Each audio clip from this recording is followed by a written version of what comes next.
Welcome to the Bringing Intimacy Back show, where intimacy is real. If you desire to intimately connect with yourself, significant other, children, family, friends, community, and higher power, then this is the show for you. We explore intimate topics, inspiring life stories, spirituality, and insightful tips on strengthening relationships. The show is hosted by Dr. April and her co-host, Coach K. Let's get this episode of the Bringing Intimacy Back show started. We share with you today the secret power to intimacy to create the life you love or love the life you create. Now here's your host, Dr. April, and her co-host, Coach K.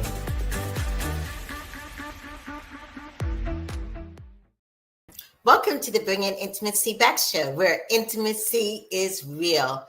Thank you guys so much for joining us today. Well, it's just going to be me. Coach K is out for the week. And we're so excited as we've been in the beginning of the year, and we've been talking a lot about that self-intimacy, knowing thyself. And many people are, of course, as the year progresses, you're like, made all these resolutions and things are not changing the way I thought they would be changing and stuff. And today we're looking at something that really impacts a lot about what we do in life. And it's what we call attachment styles. So if you haven't heard about that, please stay tuned to listen, because we're going to unlock the secret of attachment style. And we have an expert. Her name is Bev Mitelman, and we are really, really excited about it. So please stay tuned and listen about that. But as you know, on every show, we talk about a charity of the month. And this month's charity is Black Girls Code, which I'm so excited to have. And it's just a really good nonprofit that really helps out and teach girls to have better skills, opportunities, different ways to volunteer. They help build up the spectrum of, just being a girl and also being a girl of a variety of different colors and stuff. So definitely check them out.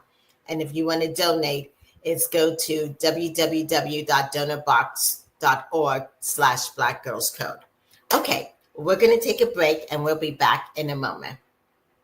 Are you a business professional? Dr. April Brown's latest book is for you. Whether you are newly hired or managing a team of employees, her 30 intimacy-driven business principles will help you progress towards career success. Learn how to show up as your best self at work, what it means to cultivate a meaningful career, and how to avoid burnout, all while living up to your highest professional potential. Improving Intimacy, the book for business professionals, is available on Amazon in Kindle, Audible, and paperback. Search Dr. April Brown on Amazon to view all her books on improving intimacy for yourself, spouse, spirit, and more.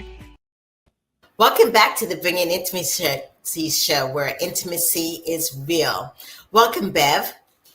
Thank you. I'm so happy to be here to meet you and to speak with you and your audience. Yes. I am so happy to have you. I know that this topic here of attachment, it's just something that's really personal to you because of your own childhood and environment and stuff. And you've taken, one thing is we don't get to choose how we are put into this world. So true. Yes, it just happens, but you were able to take all the stuff that and some of it may have been very chaotic, and been able to create a career out of learning and teaching others about how that attachment style of early childhood, how it relates, unless we, get some help. So I appreciate you on the show today. Thank you so much. So I had spent the bulk of my career in personal growth and professional development. But when I found this particular topic years ago, you're absolutely right. It was so critical in helping my own personal journey that I said, this is where I need to focus. Like, other people need to know about this. So yes, it comes from a very personal place. Yes. And people may be listening, and even though we think attachment styles, that everybody has heard about it, but people like, there's some people, it's like, I have no idea what you're talking about. So can you define what attachment style is and the different types? Yes. Yeah, sure. So attachment styles, attachment theories was first studied in the 1950s in the context of very young children and how they interacted with their caregiver. In this case, it was the mothers. And the researchers were able to identify that there were some very distinct patterns with how us as humans attach to our caregivers and then to others as we get older. So attachment is really an emotional bond, right? So what's so interesting about this topic is everyone has an attachment style. So it's relevant to everyone. The idea here is that we have two broad categories, right? We have secure attachment and we have insecure attachment. So secure attachment is what we sort of aim for. And this is a child who grows up in a home whereby they received a fair amount of emotional attunement from their caregiver. So if they cried, they were held, they were coddled, they were given a sense of safety, predictability. And the child learned at that point in time that it was safe to express themselves and to communicate, to feel their emotions. They learned how to identify their emotions. So you can imagine, Dr. April, this child grows up and they do very well as an adult. They don't struggle to have relationships with others romantically or, with friends and family. They're emotionally quite regulated. And so, this is really what we're striving for. Now, not everyone's so lucky, right? So many of us grow up in situations that are different. Right. And there's so many situations, right? It could be, for example, that your parent was emotionally unavailable, maybe emotionally immature. Maybe there was a mental illness. Maybe there was an addiction like alcoholism. Maybe there was a very high conflict divorce and the home was extremely chaotic and yelling and screaming. Maybe there are too many kids in the home. There's so many scenarios. Maybe there was abuse. Right. And all of these different scenarios that a child can be presented with means that they didn't get that emotional attunement that they needed to develop into a healthy adult. And so they actually developed a set of learned behavior, maladaptive strategies to survive. Right. Now, the interesting thing is that long past our time that we're still living in our house of origin, our family of origin, we carry those patterns with us. Those patterns get etched into our subconscious mind, which means we're not even aware of them. And that becomes the filter by which we interact with the world.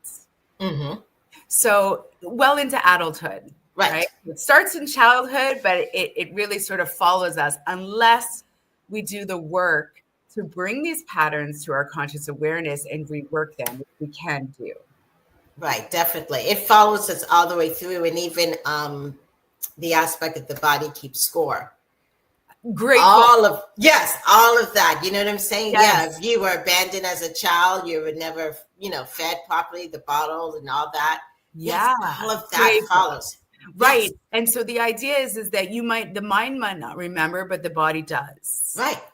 Right. And it's so interesting because oftentimes I'll speak to people who are clearly have an insecure attachment style, but they have convinced themselves in their mind that they had a beautiful childhood.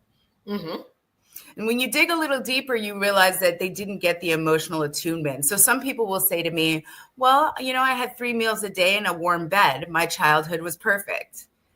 Okay. Did you have a loving relationship? Were there any hugs? Were there any words of validation? Did you get any I love yous? Oh, no, that's not how my family was. So you can see that what we're talking about is emotional closeness, because that is needed for a child to develop. So just to be clear with your audience, when we talk about insecure attachment, there's a spectrum. So we talked about learned adaptive strategies, and a child will either go in one of two different directions. The child will either develop an anxious attachment, or on the other end of the spectrum, they'll develop an avoidant attachment. Or there is a small subset of the population, about 7 to 10%, that develop an attachment style called the fearful avoidant, which is a little bit of anxious, a little bit of avoidant. It sort of oscillates between the two. So it's a really, really interesting field. Right, definitely. And as you're saying those two, I see a lot of couples in the couples work that I do. And you're like, if someone's thinking, which one am I? Sometimes it's easy to even see it, like I'm saying, if you don't want to deal with any conflict, you're like, I just can't handle, you just like totally shut down. You avoid it, you know what I'm saying? Or even you say, did something happen in your childhood? You're like, no.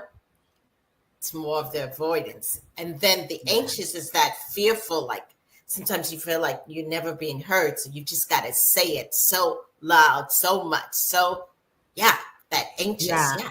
Yeah, so there's some really specific scenarios that children go through where they typically will come out with one style or another. And there's also core wounds, limiting beliefs, things that we believe about ourselves that are attached to these styles. And it's highly predictive, right? We've seen this over and over. So someone who falls on the anxious attachment style, in the literature, we call this anxious preoccupied.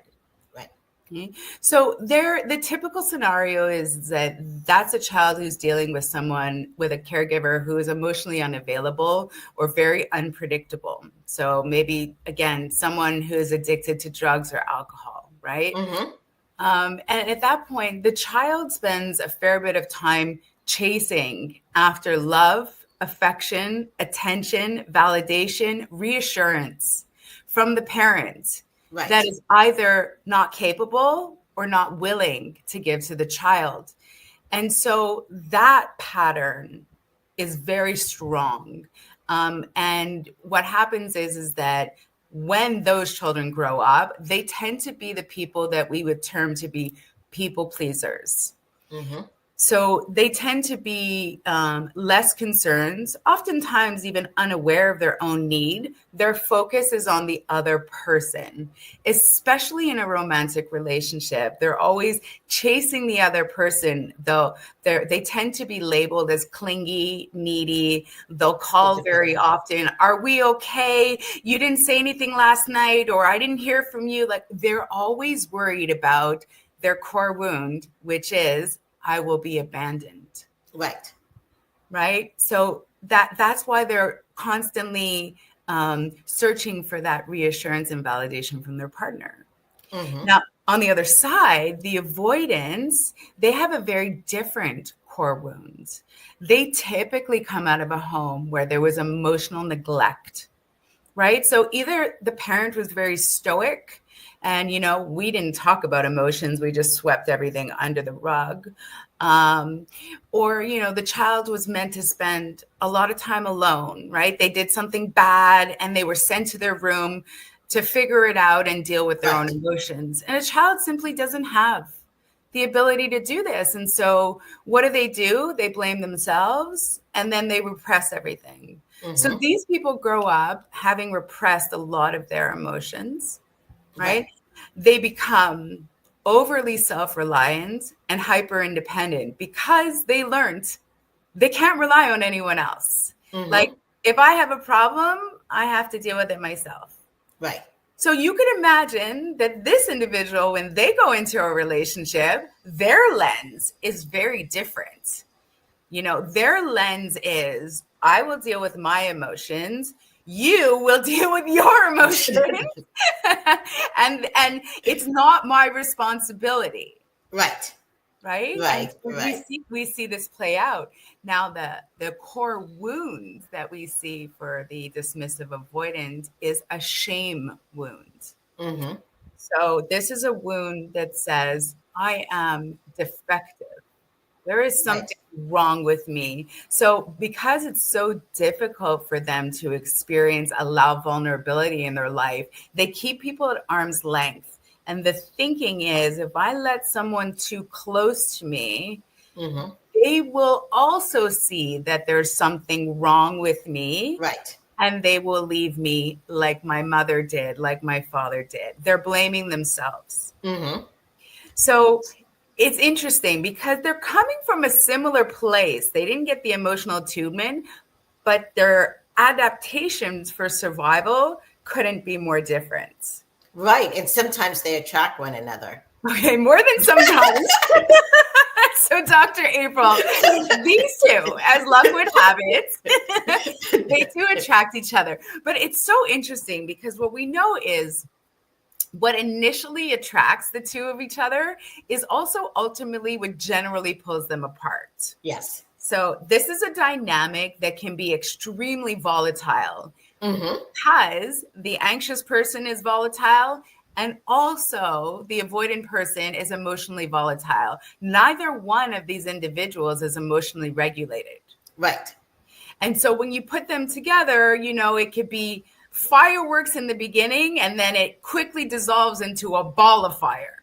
Exactly. Yes. Yeah, but you can imagine. So the anxious preoccupied, when they first meet someone who's avoidant, what they find so charming about this person is, you know, this one, they know exactly who they are. They appear to be confident. Right. They're very good with their boundaries. These are all things that the anxious preoccupied doesn't have. Right.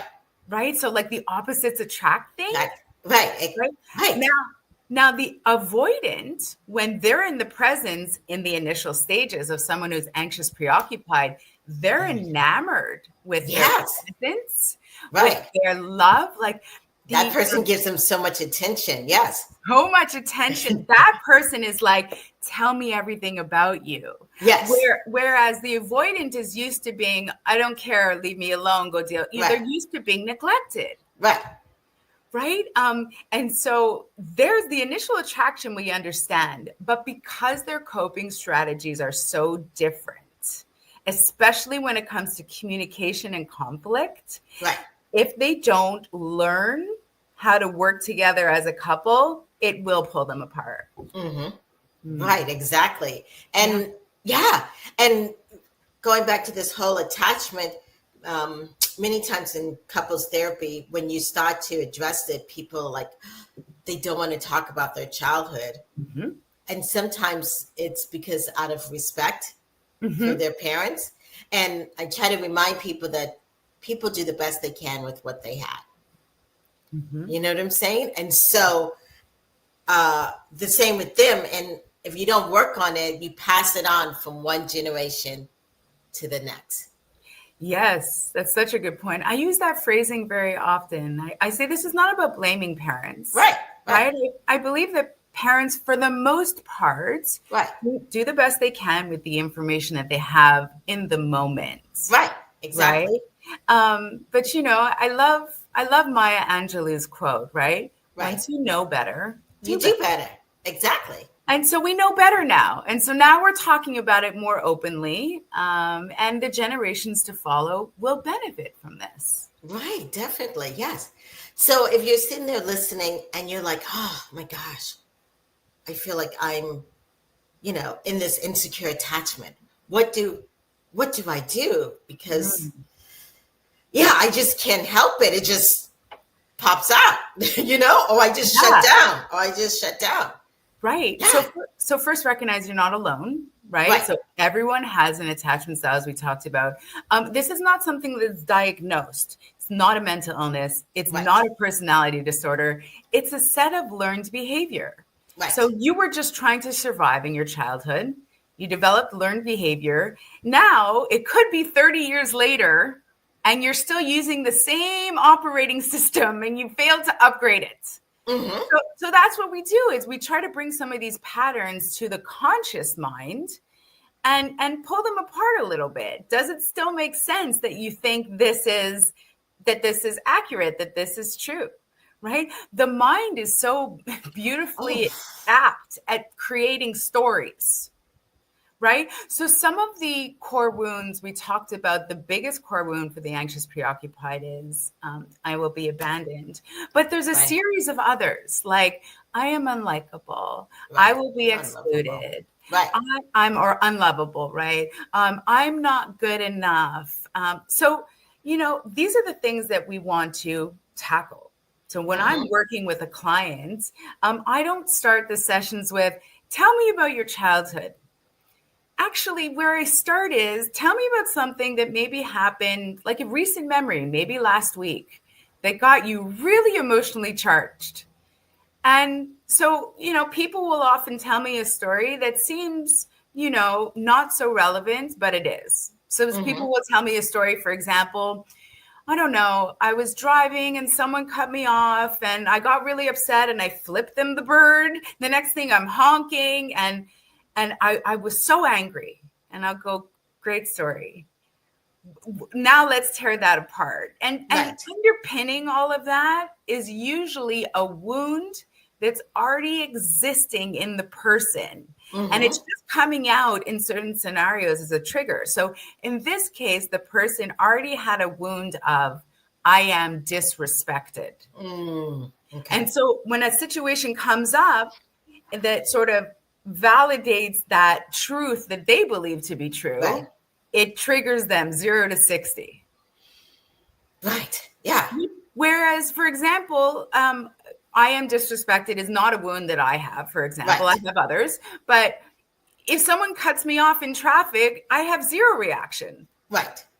So I want people to know that your triggers are pointing you to where your wounds are, the things that you need to actually pay attention to. So they're very, very helpful. Right. And like you said, you have to pay attention to it because sometimes people believe that everything their mind tells them is true. So not sometimes. In fact, every person, before they've done the work, right? Yeah, before they've done the work, yes. Every person will believe 90% of their own thoughts. Right. 90%, even if it's before they've crazy. done the work. Right. And you have to learn. You can't believe everything your mind tells you. That's right. Yes. That's right. And it could have been true in a moment of time. Right, but it's not true in the present moment. That's right. Right. Yeah. And we see this in relationships all the time. People carry wounds from one relationship into the next. They're also carrying wounds from their childhood that they're probably not aware of as well. And so, I know you work with couples. You probably see couples talking about things all the time and they're not even sure why they're so angry about something. Right. And they end up talking about the dishes. And they end up talking, but it's not about the dishes. No, it's not. Not. And sometimes we have to go back and figure out what it's about. You know what I'm saying? And I used to do what we call EMDR. Yeah. To tackle some of the trauma. Yeah. So EMDR is something that I also did in conjunction with looking at attachment styles and the work that I did to become securely attached, because these are different modalities. One is to release the trauma, which really does actually allow you to more freely explore your subconscious mind. So I found EMDR and the work on becoming securely attached, I found the combo of the two very effective. Awesome. Yes. And so I know people are saying, well, this is a show about intimacy. What does all this have to What does it have to do with sex? Yes. Right? Yes. Okay. So, we talked really briefly about the emotional patterns and the thought patterns of the anxious preoccupied and the avoidant, right? So the anxious preoccupied, again, is looking to please their partner. They're often self-abandoning, meaning they're not really expressing their own needs because they're afraid of saying something to push their partner away. And so when it comes to sex, we see the same patterns. They definitely will use or engage in sex as a way to emotionally bond. That's what sex means to someone who's anxious, preoccupied. It's an emotional bonding experience.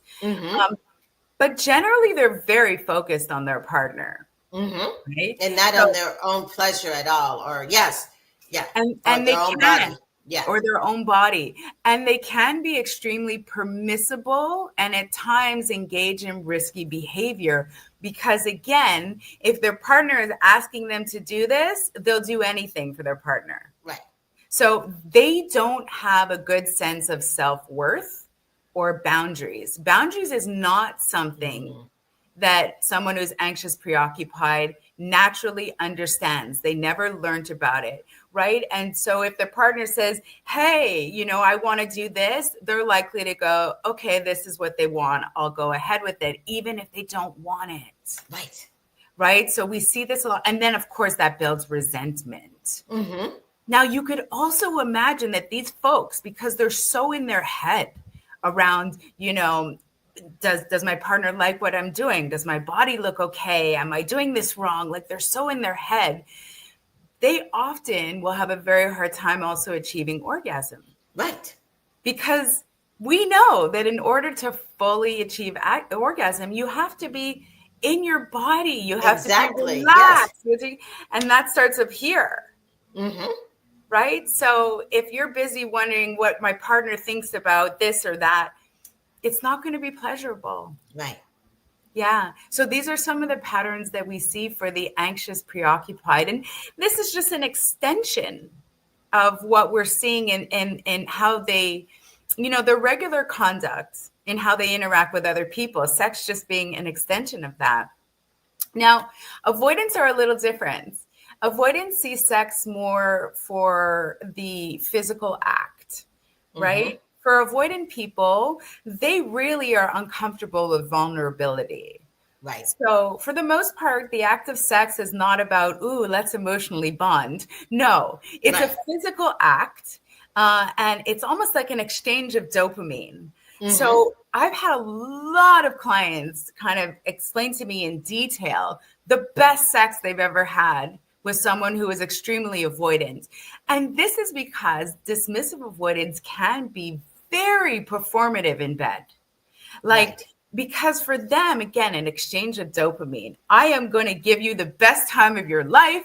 You're going to turn around and give me the best time of my life. And when we're done, you're going to leave promptly after. You are not going to stay over. We are not going to have pillow talk. We are not having breakfast in the morning, right? None of that. Right. So for them, it really is a physical act, right? It's about the release. And so we tend to see, again, an avoidance of vulnerability, which, if you play this out even further, you could see that that would also tangle into preferred sex positions. Now, why is that? Because some sex positions, as you very well know, are super vulnerable. Like when you're face to face. Yes. Right? When you're staring into each other's eyes, that's so vulnerable. So the dismissive avoidant is likely going to avoid that. It means that they are going to be far more comfortable in positions where they are looking at other body parts and not staring into your eyes. Right? So anything whereby they could detach from a face-to-face position will generally be preferred by an avoidant partner. Makes sense, right? It does. It's really, how can I say? It's just so eye-opening how all of these things work, and people don't understand what happens in childhood really impacts. Yes. Yeah. And all of these things, it's because there's a hurt little girl or a hurt little boy. Yeah. And I want people to know, again, you can absolutely become securely attached, right? So you can do the work to recognize this and reprogram your subconscious mind. And we have that capacity, right? Because it's learned behavior, we can unlearn and we can relearn. Right. And so you mentioned quite a few times doing the work. Yeah. Yes. So can you explain to our audience what you do to help people do the work and how they can reach you? Thank you. So my organization is called Securely Loved. So securelyloved.com. We are specifically relationship and trauma practitioners, right? Okay. Attachment trauma practitioners. So we have a 12 to 14 week program where we work with folks specifically on identifying their core wounds, Okay. reprogramming the core wounds, right? So there are certain ways that we can actually tap right into the subconscious mind, right, over a period of time. And so that we can start building new thought patterns, emotional patterns. And once some of those core wounds start to dissipate, the natural progression from there is you become more communicative, you're more in tune with yourself. It depends where you're coming from. Like an emotional, like someone who's anxious, preoccupied, often the work that we do with them is focusing on understanding themselves. Right. And communication and learning about boundaries. The work we'll do with someone who's more on the avoidance side is in trusting others, in feeling comfortable around vulnerability, in the idea of co-regulation, right? You don't have to be an island onto yourself, right? That you can see, avoidance naturally, when their partners come to them and say, listen, I want to talk, they have this almost like an allergic reaction. They freeze because they think they're going to be criticized. And they're so sensitive to criticism. So we have to lower that initial response, right? You can engage in a conversation and listen and without getting triggered. Right. So depending on where they come from, I work with individuals and couples internationally. And it's not just me, by the way. I have a whole team that works with me specifically on attachment trauma. And again, what we find is, we mentioned this briefly, those who have an insecure attachment style are generally emotionally dysregulated, which means that either they're extremely volatile, right, in their emotions, or they're trying to repress their emotions, and they're very, very ripe for a whole suite of negative behaviors and addictions, right? Because when the pain surfaces, they don't know how to deal with it. They take a shot of vodka. And that numbs it. Or they turn on the porn, or they go gambling, or they... Right. Pushes it down. Right. So once you can actually get to a place where you're more securely attached, you also become more emotionally regulated, which is a critical skill that we need in our world. Right. And so the impacts are pervasive. It's not just about fixing your relationship. It's about... It can also fix some of your mental health issues. 100%. Yeah. Wow. Well, thank you so much. Yes. So definitely check her out at securelyloved.com. It's been a pleasure to have you on. Yes. And you're welcome back anytime. Thank you, Dr. April. You're great. I love this. Thank you. Okay. Thank you. We'll take a break and we'll be back in a moment. Are you seeking quality counseling for yourself or your loved ones? At Cape Coral Therapists in Sarasota, our skilled therapists specialize in children counseling, family counseling, couples counseling, and individual counseling. We provide personalized care for all ages, ensuring you receive the support you need. Open 7 days a week, we offer counseling in Spanish, Creole, Czech, and English, making quality care accessible to everyone. Contact us today and take the first step towards a brighter tomorrow. Welcome back to the Bringing Intimacy Back show, where intimacy is real. Well, Bev just gave us so much information about attachment styles. And I know we're in the Valentine season, and you may think, you know what? This is a good Valentine gift to give to yourself, is to learn about your attachment style, to get some help, because that will not only help you in loving yourself, but also many times it can help you secure more healthy attachments to individuals in your life, or decide, it really does help in the sense of love and finding exactly what you need for yourself to feel love. So definitely check her out at, let me get the website again, sorry, at www.securelylove.com. And so next week, we will have another topic called Choosing Courage Over Fear with C.K. Simmons. Stay tuned, and we look forward to seeing you next week. If you like us, please like us on Facebook, Instagram, and like us on the podcast, and let us know any comments. We'll see you next week. Thank you. Bye. Thank you for listening to today's episode of Bringing Intimacy Back, where intimacy is real. You can also find us at bringingintimacyback.com, LinkedIn, Facebook, Instagram, Twitter, and YouTube. Dr. April Brown's 7-book series, Improving Intimacy, is now on Amazon. We'll see you next Thursday at 3:30 p.m. Don't forget to follow, share, and subscribe.